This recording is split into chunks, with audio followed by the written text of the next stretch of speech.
I will not play with laws I swore allegiance to. I do not want to be a winner by cheating. I will not play with laws I swore allegiance to. Arizona House Speaker Rusty Bowers reading a journal entry during his testimony before the January 6th committee about Donald Trump's efforts to pressure him to overturn the election results in his state. Bowers is now fighting for his political life, facing a primary challenge where Donald Trump has gone all in for his opponent. I sat down with Bowers at his home in Mesa this week. We began by discussing the reaction back home to his dramatic testimony before the January 6th committee. Your testimony was intense. It was obviously heartfelt. What was the reaction back home? Many individuals would come up and thank me and say that it made him proud to be an Arizonan. What was some of the blowback you got? Oh, just that I was a traitor. The price of treason is hanging and stuff like that.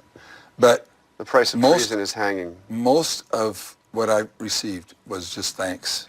So let's go back to what Trump actually wanted you to do after the election of 2020 and Rudy Giuliani. I mean, they basically wanted you to overturn the results in Arizona. That would be the result of what they asked, yes. Yeah. And then they said, well, we've heard that there's an arcane law in Arizona that would allow us to, that allow you, if you had sufficient cause that you could, I don't even remember them saying that, but would allow you to throw out the Biden electors and put in Trump's electors.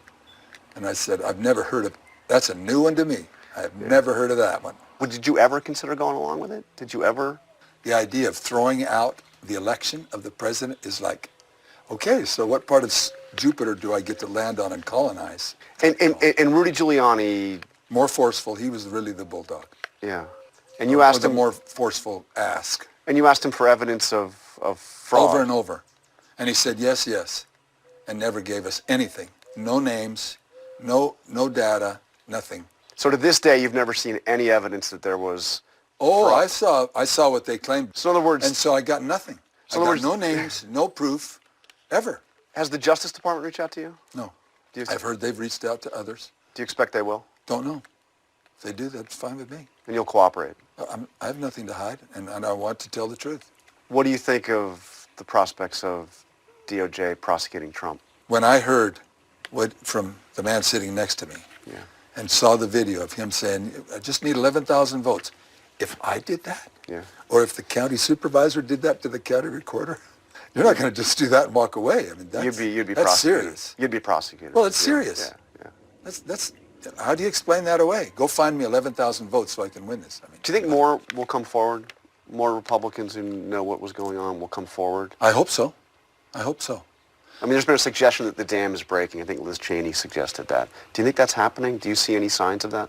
I think there's a lot of us that when the dam breaks, how far will that go? Martin Luther said, I think it was attributed to him, that the drunken sailor will, after falling from one side of the mule, upon remounting, fall from the other side. Right. So I just want folks to sober up and ride. So Donald Trump was just out here in Arizona. Yeah. To campaign against you. I mean, a former president getting involved in a state legislature race here.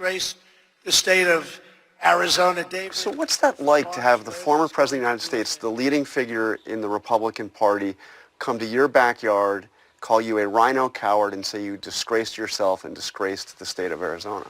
I have thought at times, someone born how he was and raised how he was, he has no idea what a hard life is and what people have to go through in the real world. He has no idea what courage is. How do you explain the hold that he has, though, on Republicans, including a lot of Republican leaders right here in Arizona?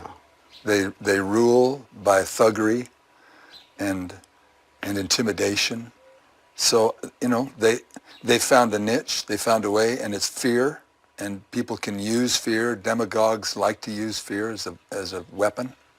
And they weaponize everything. And we all know it. But it's sad. That's not leadership to me, to use thuggery. Liz Cheney asked the question, can a president who was willing to make the choices Donald Trump made during the violence of January 6th ever be trusted with any position of authority in our great nation again? I would certainly hope not. I certainly don't trust that authority that he would exercise. Liz also said that the reality that we face today as Republicans is we have to choose to be loyal to Donald Trump or to be loyal to the Constitution, and you can't be both.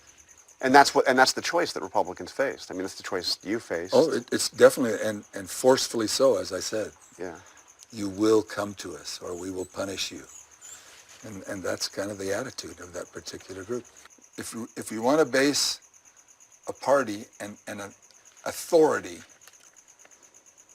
and move people to solve problems, you can't base it on a lie. Ultimately, that falls apart. You never met Kevin McCarthy, no. but if you were to offer him some advice, I'm not sure he'd be seeking it from you. I don't think he would. But if you were to offer him some Just advice. tell the truth. Look at the situation. Look at the stakes. What is at stake here? You have to have quality, moral character, and a moral compass. And in the absence of that, then the whole country is at risk. So just to clarify, you're not supporting Trump again. I'm not. My vote will never tarnish his name on a ballot. You're never again going to vote for Donald Trump. I'll never vote for him, but I won't have to. Yeah. Because I think America's tired, and there's some absolutely forceful, qualified, morally defensible, and upright people, and that's what I want. That's what I want in my party, and that's what I want to see. Our thanks to Rusty Bowers.